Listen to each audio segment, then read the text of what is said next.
Okay, it's good to have you all here. It's Tuesday, June 17. We just finished having a victim seminar for 2 days in Atlanta, which was a scream. That's such an important subject, victimhood is. It's a disease that's just literally destroying the planet. And it was very enjoyable to spend 2 days mostly on a single subject, and to be able to apply that subject to so many different people and situations. Just very enjoyable and productive. I wish you could have all been there. It was most productive, I believe, for those who attended. And we're now going to have an opportunity to follow up with personally with quite a few of the people who attended the seminar, so I was very pleased with the results of that. The next seminar will be Real Love and Parenting in Phoenix, which will be the first weekend in August. Another powerful subject, obviously. If we can make a difference in loving the next generation before they get to be irretrievably damaged, how much more effective it is to treat that generation than it is to get to people when they've been wounded 10 times more. I got an email from a man in Washington State, and the Bainbridge Island, I believe it was, police department had described how the tensions between the police department and the youth in that community had gotten to the point where the youth had gotten together and vandalized apparently a number of the police department cars. I'm not sure if they'd gotten to the building, but anyway, things had escalated. And somebody asked me what I thought, and I guess a number of the people in the community felt like this needed to be addressed on an institutional level, as though somehow they needed to modify the approach of police work. Well, this is just such a huge mistake. The police don't create antagonistic children community-wide, and we've seen this mistake made in lots of places. How long have people in Detroit been blaming the Detroit Police Department for the anger in the inner city community there? This is absurd. The people who are angry, youth who are unhappy, were not raised by the police department. They were raised by the parents of the kids who are angry. And if we want to make a difference, we're going to have to make a difference in how the parents of those kids raise those kids. But people are just very reluctant to admit it's a very scary thing for a parent to look in the mirror and say, this is something I need to do better. My child is angry, my child is on drugs, my child is having sex with all the kids in the neighborhood, my child is failing in school, my child is vandalizing police cars because of me. When was the last time you heard of a child who committed some highly visible crime in society? For example, one of the shootings, Columbine, Virginia Tech, and so on. When was the last time that happened when you heard a parent step forward and say, my bad, my responsibility, my fault, I should have taught my child better? Oh, please. No, everybody looks around saying, gee, I wonder what was wrong with society. And of course they do that, because we want everybody to be responsible but us. We just can't deal with the guilt. But until we start looking for responsibility to ourselves, it's not going to change. And it's the only way it's going to become different. So that's what we're going to talk about next month in Phoenix, is Real Love and Parenting. And July 10, we're going to, on a Thursday, have our first Thursday video chat by a coach. And we've got quite a lineup of coaches coming on after that. We've got them lined up, I think, at least 5 or 6 deep already at this point. So, first question that was sent in to me.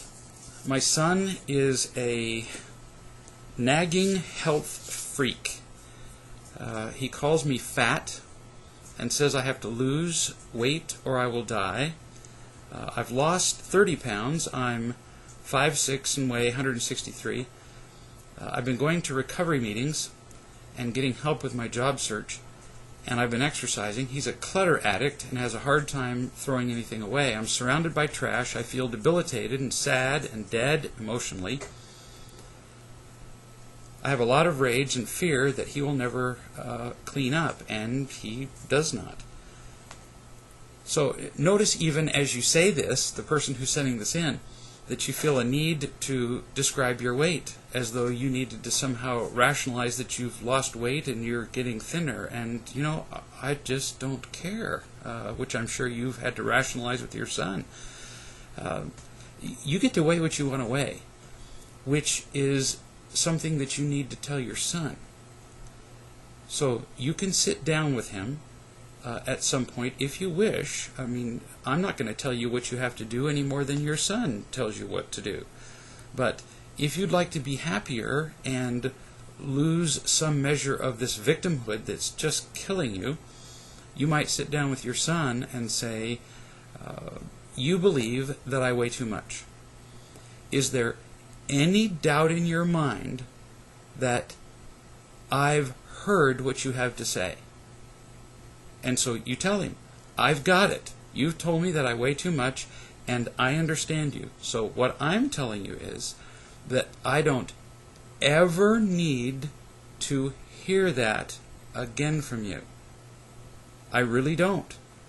Ever again. So look at my lips. I don't ever need to hear that again. Now notice, I'm not telling you not to say it again, because we don't have any more right to control other people than they do to control us.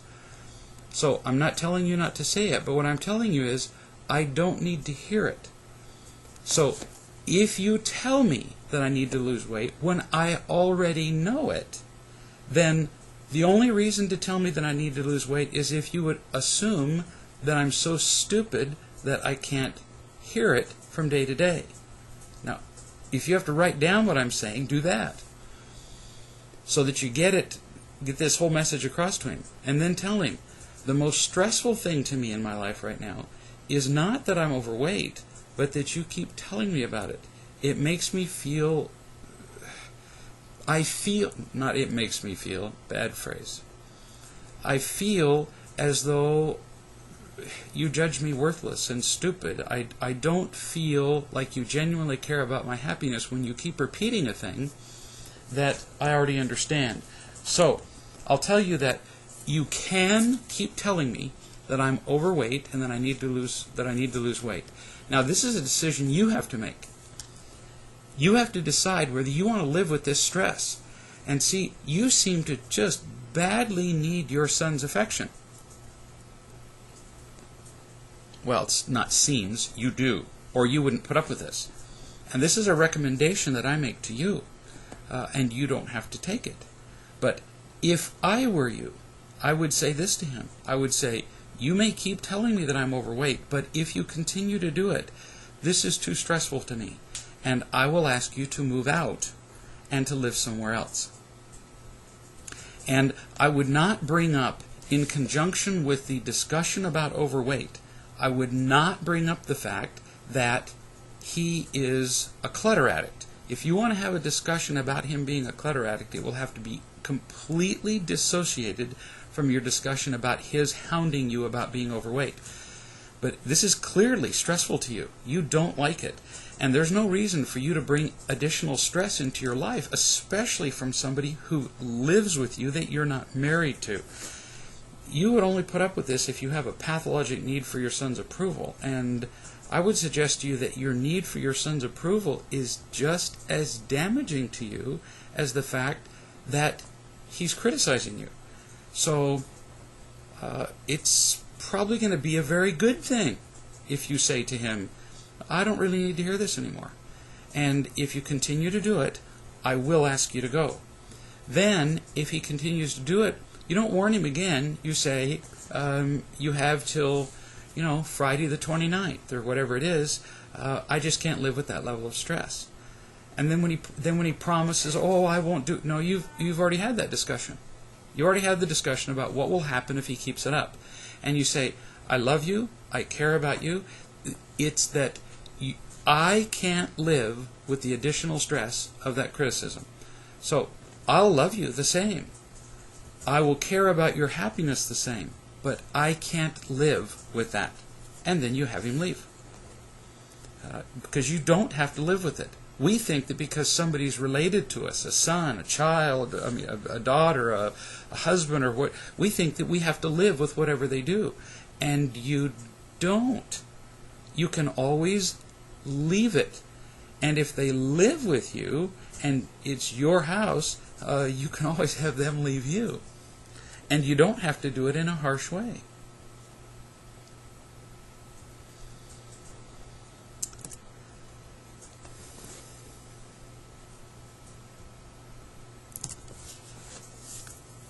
Here's another letter that says, anything I can say to a friend who nags her husband... Oh, it's a question. Sorry, I misunderstood. Is there anything I can say to a friend who nags her husband pretty constantly, it's a long time pattern, about his choices, about his health? He's had a heart attack and bypass and won't exercise or eat well. Her kids are also telling her that she needs to make Dad do it. So, here's a woman whose husband, gosh, he's had a heart attack and bypass and all that, and if he doesn't eat well, he'll probably die.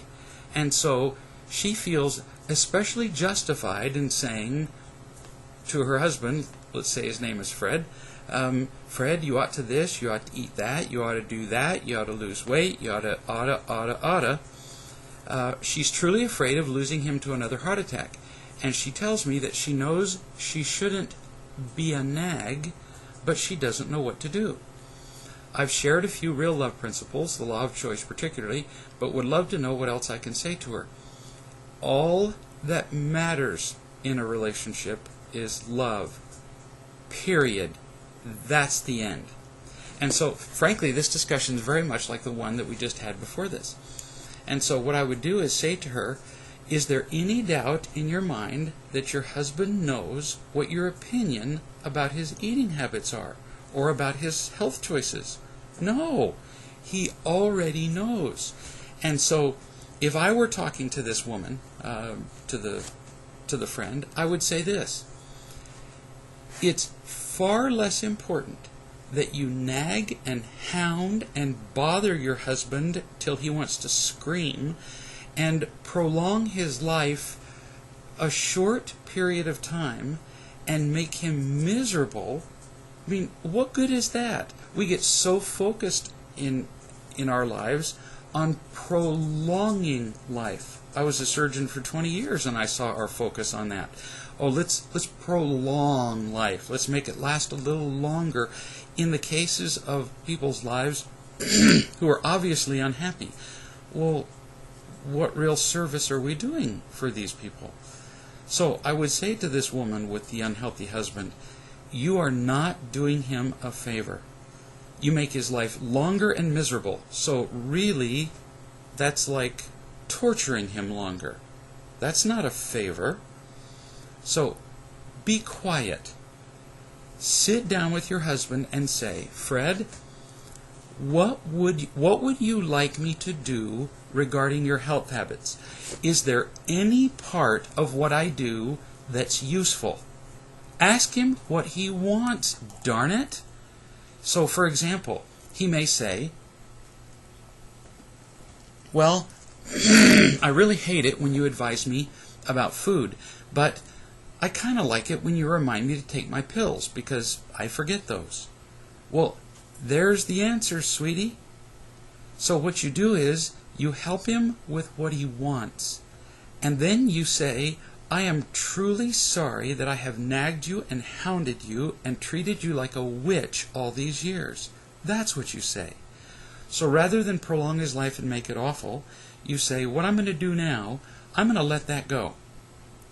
And instead, I'm going to work toward loving you and making whatever time we have. Because what if it turns out that no matter what he eats, because there are people that are like that, whether they eat well or not, it turns out that their time on earth is the same. You see people like that. They eat whatever they want, they smoke, they don't exercise, and I'll be darned if they don't outlive us all. What if you just decide that you're going to take whatever time he has and you're going to make it joyful? That's what matters.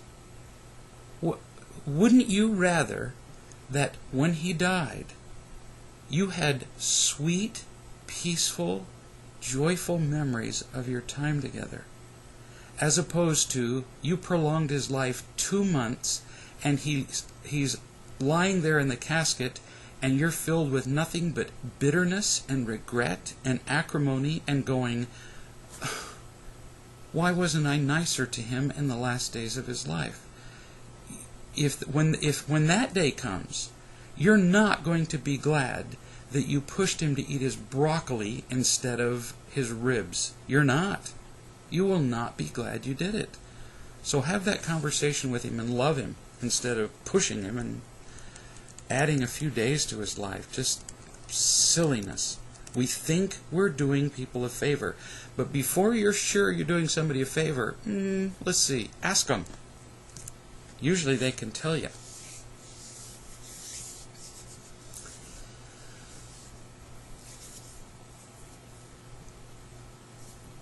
Deanne says, my family and I left for Mexico within hours of my return home yesterday from Atlanta. Deanne was at the victim seminar, and delighted to have you there, sweetie. I'm tired and cranky, with some attacking added in. Travel kind of does that, doesn't it? I don't have easy access to a phone, and I'm not being loving and struggling with the lack of communication with wise people. My husband has been on the field of death, and I'm still exhausted from the lack of sleep in Atlanta. Bad combination. I'm being a complete victim, which is hysterical because she's just come from the victim seminar, and I'm sure she recognizes the irony. Complaining about the AC not working here, only a computer in the hotel lobby, and loud teenagers. It's great to at least see you all this way. It's bringing me to tears to remember the love. That's pretty funny. See, how fun to, instead of feeling terrible and whining about it, to be able to come from a victim seminar and simply tell the truth about it. That's all you really need to do. People say over and over again, so when I feel terrible, so what should I do? Just that. Just tell the truth about it.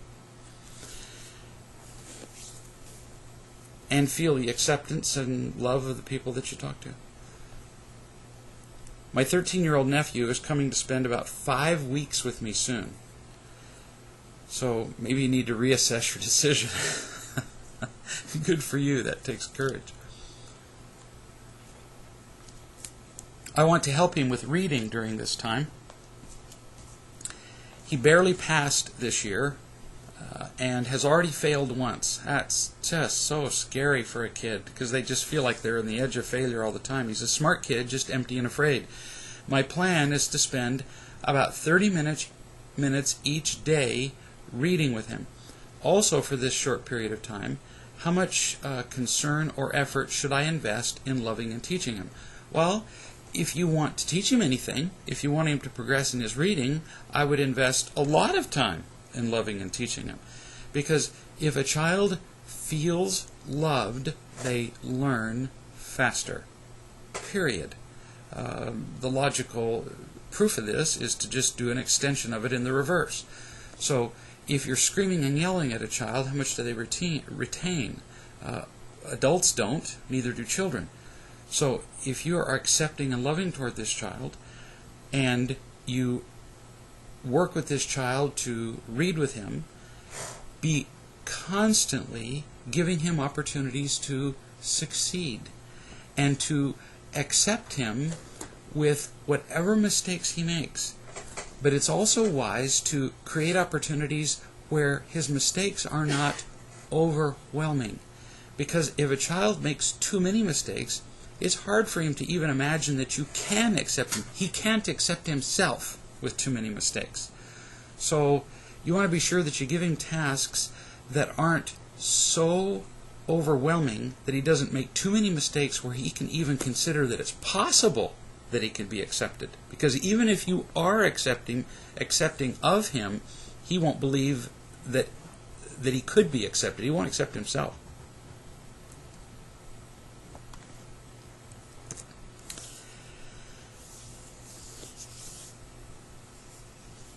Here's somebody who's asking a semi-philosophical question, kind of about the principles of real love. I'm having a difficult time with the idea of seeing. I was talking to a wise woman, and she said that some people can just see her better than other people can. They don't even have to say anything, and she just knows. She feels seen. Finding real love is all about being able to be seen by others. However, it is not just them seeing you, it is about you seeing yourself, right? We must see the truth about who we are before we can change our judgments about life. Well, it kind of goes like this. If you're completely blind to who you are, it can be very difficult for somebody seeing you to help you. Because let's make it about you and me. Let's say that you don't understand yourself at all, and I see you and accept you. You won't even understand what I'm doing if you don't see yourself at all. And so it's far more helpful if I help you see you, and you see then that I'm seeing you and accepting you. If you're completely blind and stupid about yourself, you won't even understand the process of what I'm doing as I see you and accept you. And that will get in the way of your feeling accepted and loved. So first, somebody sees you, helps you see yourself, then people seeing you is more effective because you know what's going on, otherwise you don't tend to feel it. So he continues, so when I share a story about myself and you just sit and listen, I agree that maybe you could see me, or maybe you were just thinking about an article you'd read in a newspaper that day. But you did sit there and look into my eyes and let me speak without interrupting. So yes, you saw me, but I'm not sure how this helps. Maybe in the beginning, when all I need is for someone just to listen to me and not try to show me the truth about myself. I see that. However, when you're listening to me and seeing my lies about myself, my getting and protecting behaviors, I would expect that you would point them out to me. Yes, I may not be able to hear you right away, but as you keep reminding me and loving me, hopefully and eventually, I will see for myself that I'm simply lying about myself. Because when I can see my warts and you can see my warts and still love me, that is when I grow and move to the field of life. Yes, listening alone is not seeing, just like hearing is not listening. Real seeing is very active. It's more than my just sitting there and passively allowing the sounds of your voice to enter my ears. There needs to be an indication to you that I'm really understanding you, that I'm getting the meaning of what you're saying. So if you just tell me story after story, and if you're not getting the fact that, for example, let's say that you're telling me, well, all these people do these terrible things to me, and they do this and they do that, and you're not perceiving the lies that you're telling, and you're not seeing your own selfish choices. If you're not seeing that, and I don't help you see that, you won't feel seen. All I'll really be doing is seeing what? I'll be seeing the behavior of other people as it relates to you. Well, that's not helpful. You just as well be describing a movie. Actually, that is what you're doing, isn't it? You're describing a movie as it somehow affected you. But you're not really describing your part in a movie. Because when you're watching a movie, you don't have a part in it. So until you can describe your role in the play of your life, you're not going to get anywhere. So as people are talking and they're saying, I'm a victim, we have to help them get to the place where they realize, no, you're not. Until we help them they stay helpless. He continues, I'm confused about seeing. Should we just sit there like a rock and smile and say, I love you, when someone in the real love community is sharing with us? Or do we give them insight to what we see as a possible wart and still love them anyway? The latter. We help people see what they can't see, which is different from what happens in virtually every 12-step group on the planet.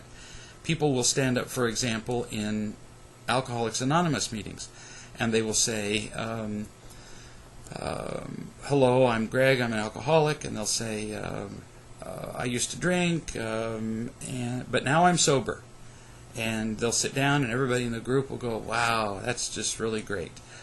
Well, that doesn't even begin to be the whole truth, because sure, they've quit drinking, but they're still flagrantly addicted to anger, lying, pornography, controlling, sex, power, approval. See the problem? That's the problem with most of these meetings, is that somebody stands up and they tell the truth about 1 out of 22 addictions. Well, what good is that? 1 out of 22? Are you kidding me?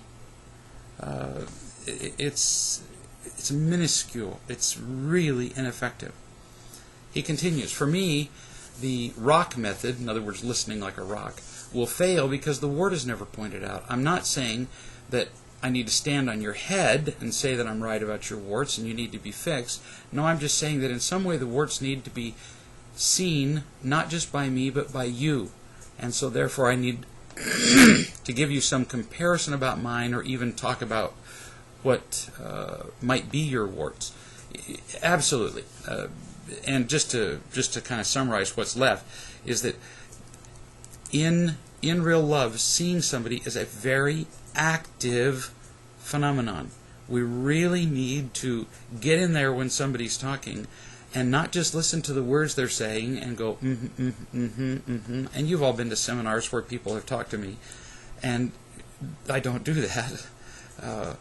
We really need to actively get in there and help people see what it is they're doing and help them see the choices that they're making. Otherwise, they'll never make different ones, nor will they feel loved.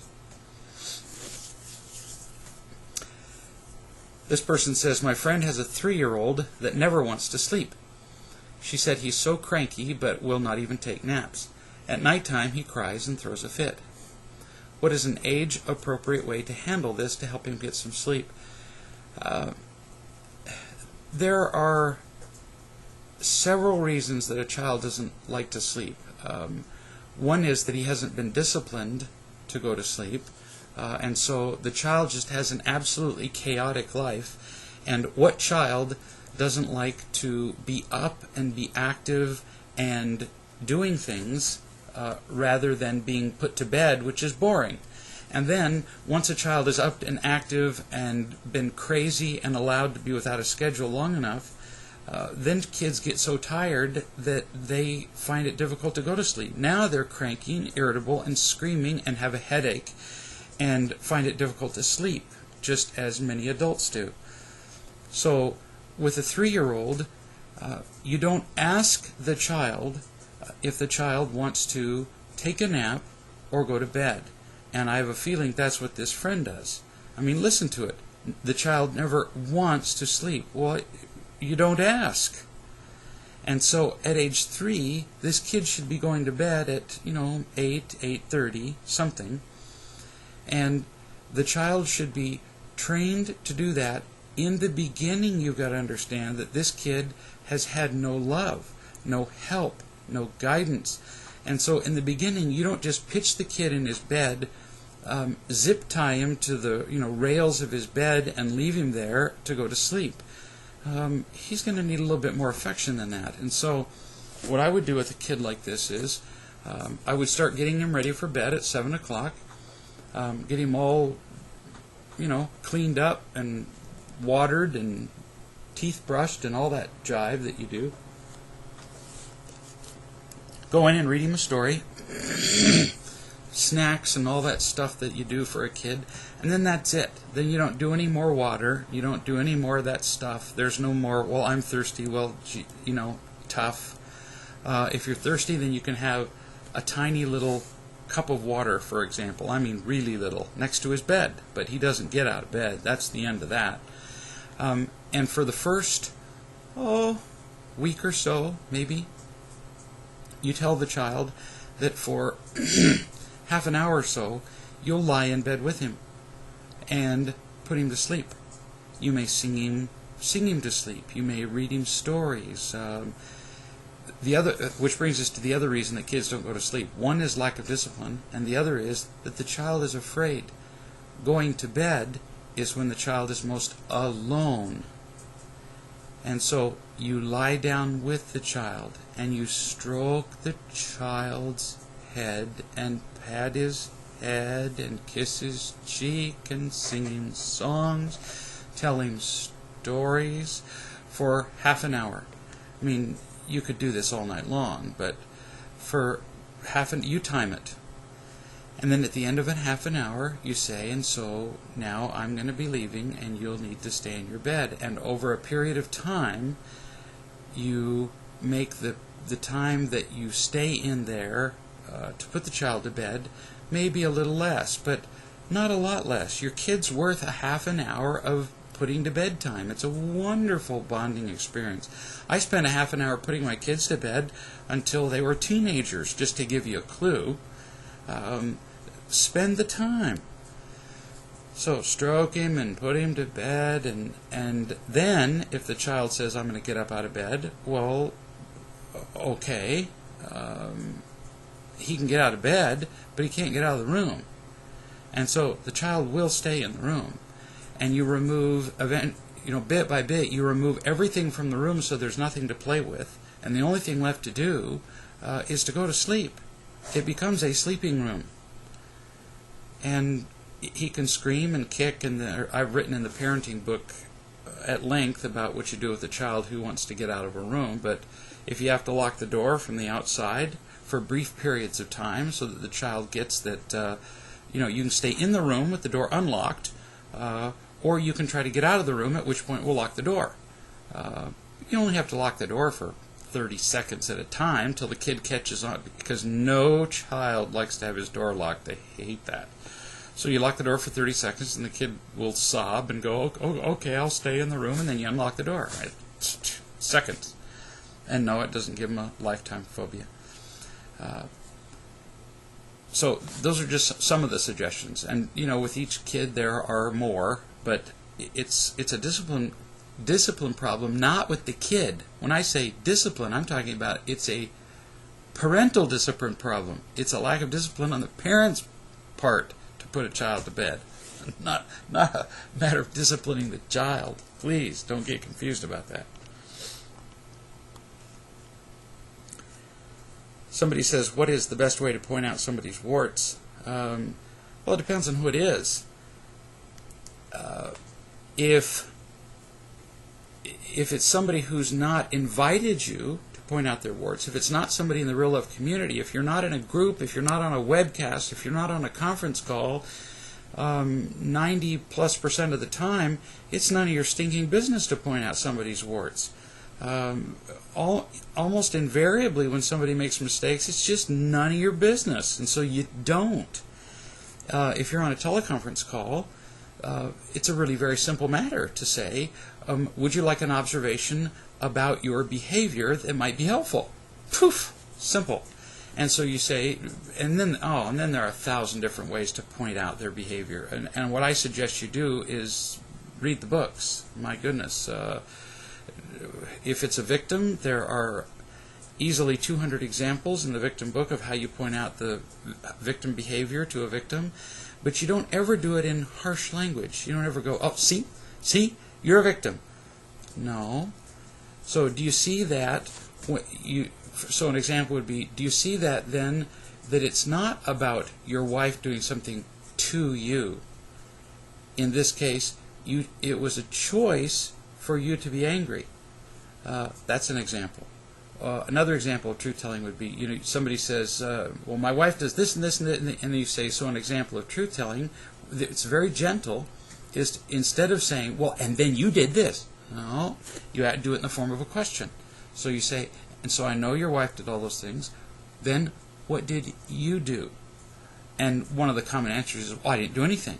Well, that's very unlikely, because you're coming to this gathering right now and describing how you're irritated. So, is it possible that with your wife you were irritated? Is it possible that you showed some disappointment? Is it possible that you raised your eyebrow? Is it possible that you sighed or exasperated or disappointed? Is that possible? What you did was just created an opportunity for that person to tell the truth. There are so many ways, and every one of the books gives you lots of ways to help people tell the truth. The Ruler for Wise Men and Women has especially many ways to help you do that.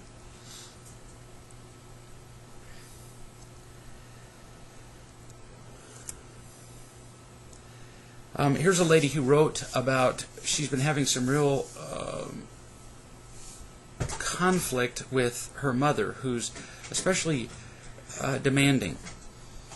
And, whenever she's around her mother just comes at her for attention, for approval, for help, for love, her mother's a victim, her mother just sucks her dry every time she's around her.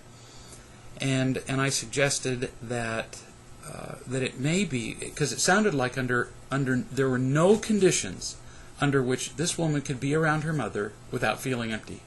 That she would empty out in 2 seconds, no matter what. No matter what circumstance she described or what response I suggested, this woman just looked like she was going to feel beaten. So I suggested that possibly one of the approaches, when you feel that beaten in the presence of another human being, is to simply avoid contact with that person.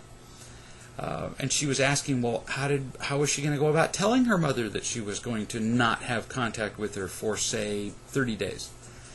And she couldn't even imagine doing that. So I said, well, then have your father tell her.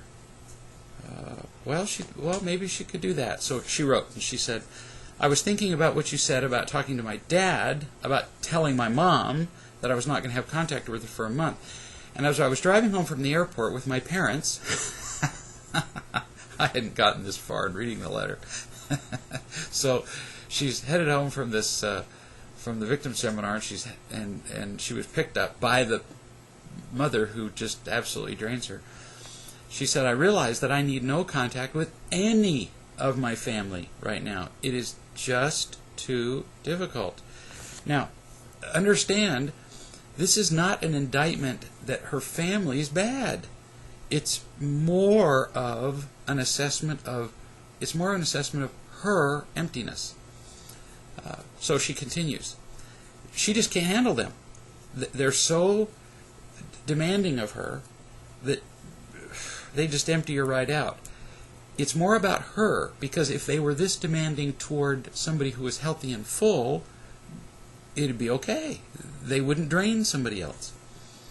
They all have this victim disease, she continues, and it seems they like having other people to blame instead of taking responsibility for themselves. Well, yeah, of course, that's what victims do. In fact, victims celebrate their victimness.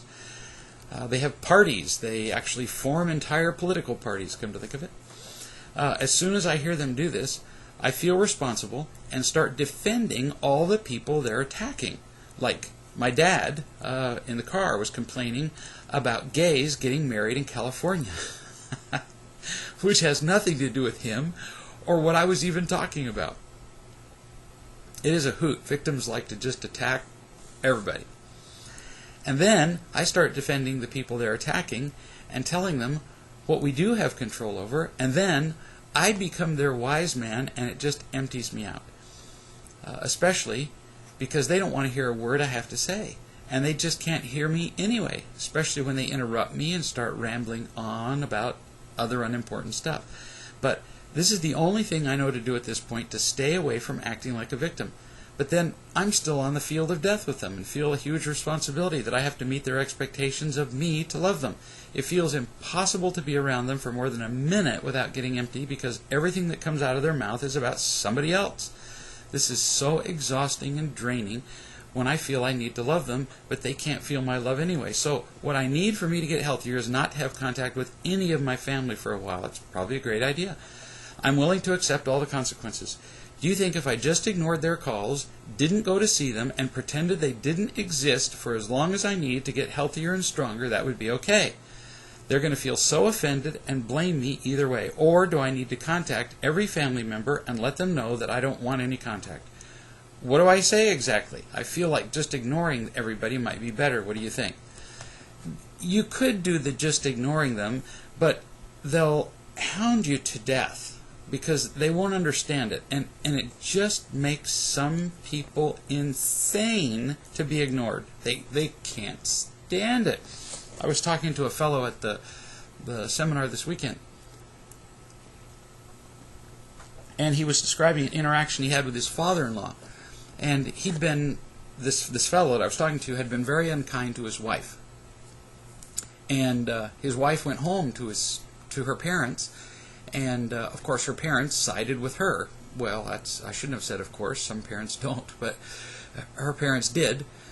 And so when this fellow called his wife at her parents' house, his father-in-law, her father, hung up on him. And he was enraged. I mean, he called back. He tried various ways of leaving messages. He tried calling his father-in-law at work and interrupting him at work. And I tried to show him how utterly intrusive and controlling that was for him to try to get his father-in-law to answer his calls. And he says, well, that wasn't controlling. He said, it's my wife and he has to answer my phone calls. No, he doesn't. And he said, he can't hang up on me. Yeah, he can. Anybody on the planet can hang up on you and decide they're not going to talk to you any time they want. But my point to you is that very few people understand that. So if you decide, figuratively speaking, to hang up on your family, they're not going to understand this. So what I would do, if it were me, is I would pick the relatively sanest person. I don't know if that would be your dad. I don't know if he could hear this. And explain to him that you need a period of time to recover and regroup. And that it's not about them. It's about you getting healthier and stronger. And see if you can explain this to him sufficiently. If you feel like you can't do it, then ask one of the wise men or women in your community to explain it to him for you. Then ask him to explain it to the rest of the family. Because if you have to explain this to all of them, you'll be emotionally dead by the end. Because you'll hear every but from all of them, and it will make you crazy. So I would explain it to one person, have them relay it to the rest, and then you say, you'll get in touch with them when you're ready. If you can't do it, then get some loving person you know to talk to your dad for you. Then what I would do is wait for, I don't know, a month or two, and if you feel like you still need more time, then either you or the loving person contacts your dad and says, if you feel like you need more time, you have them contact your dad and say, you know, she's doing better, but she still needs more time. Don't just, if you know it's going to be longer, don't just keep going longer. It makes people nuts just not to hear anything. So just be considerate of them and let them know what's going on. That would just be kind. So that's what I suggest. Then this person continues and says, how long did it take for you, for example, to stop being angry at your dad? I haven't really admitted it, but I'm still angry at my mom, and I'm angry at my dad for not taking responsibility for his life. And anyway, she just goes on about how she's feeling about her family. And, I had somewhat similar feelings, I suppose. At some point in my life, I was blaming toward my family too, and I had some very inappropriately blaming discussions with my father, which were just selfish and mean and stupid because I expected him to just suddenly understand what I was learning. Anytime you expect somebody to suddenly get what you just spent, the previous year or two understanding, that's just selfish and mean. So, if you're finding it difficult to be around somebody, stay away from them. Not just for your benefit, but for theirs too, because you're going to start having huge expectations of them and dump all of your burdens on them. It's just mean. How long did it take? Years to get rid of it all.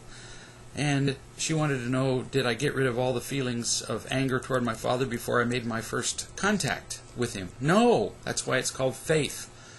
So you don't wait until all of your feelings of anger are gone and until you're completely loving before you hang around people that stress you. No.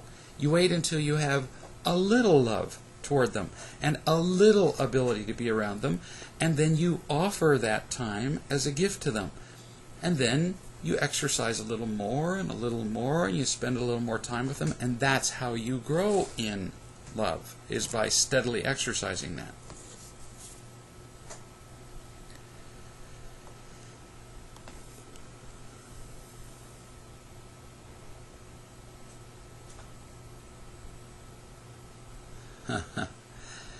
Here's somebody who says, I have a difficult time with the hug thing. I think most of the time it's used to reinforce the needs of the victim. If any of you can give me more insight to this, I would love to hear it. If I can see that somebody is acting like a victim and whining and crying and begging for attention and manipulating people for attention, I will usually intentionally not hug that person for that very reason. It's because they are manipulating people for greater and greater levels of sympathy, and whatever you give them will be taken as sympathy.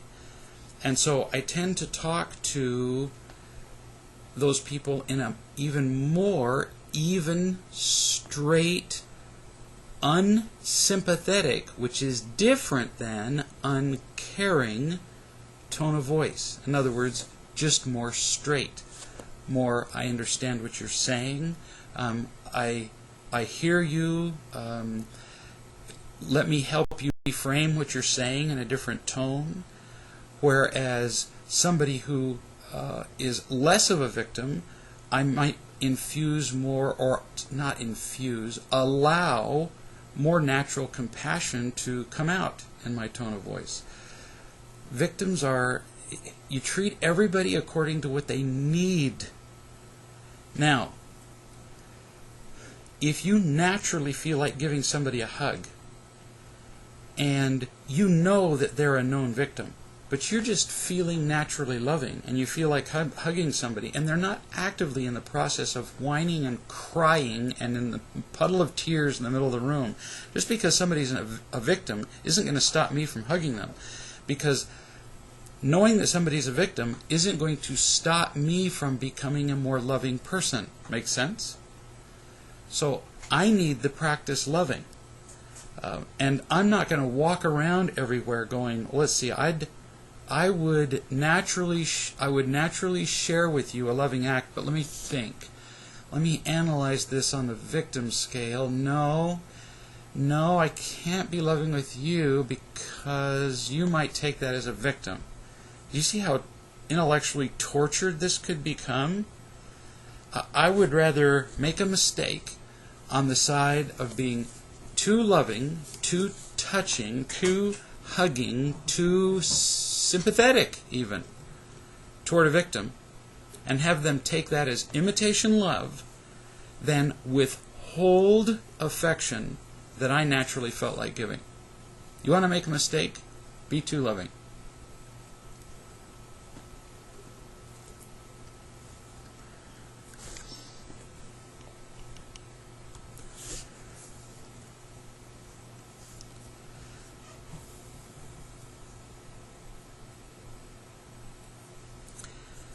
John says certain words can just set some people off. My mother explodes whenever I use the word choice. When I say it's her choice to feel that way or to do X, Y, or Z, a small atomic bomb goes off because she knows that phrase is related to Greg and real love. So I try not to say choice anymore with her, but sometimes it just comes out. Now, see, that is actually an example of being, unless John does it, unless you do it out of fear, that's an example of being really loving. If I know that the accurate word in a given situation is choice, but I know that that word sets somebody off, well then I'll make a conscious effort to avoid that word around that particular person if possible. Now, if I'm in a seminar and there are 500 people present and the right word is choice, and I know there's one person in the room that sets them off, well, too bad. 500 people are going to benefit from that word, and one person's going to be irritated, and if they go stomping out of the room, I'm also not going to stop the seminar and follow that person out of the room and say, did I hurt your feelings? Do you see?